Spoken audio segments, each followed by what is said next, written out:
Full disclosure, I have no idea what I'm doing. I bought this truck and I didn't even know how to drive a manual.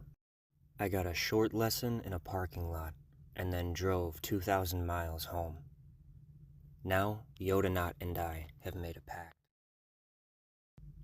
to make the mistakes and learn. So this is the first leg in my journey of repairing the Yotanaut.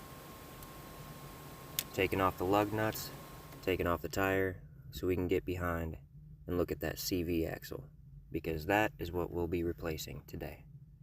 I say today, and I mean in the process of the next 2 weeks.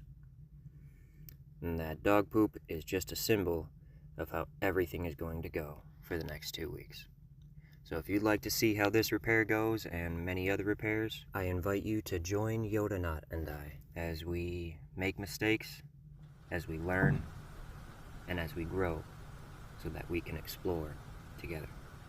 To be a part of the learning curve, like this video and follow for more.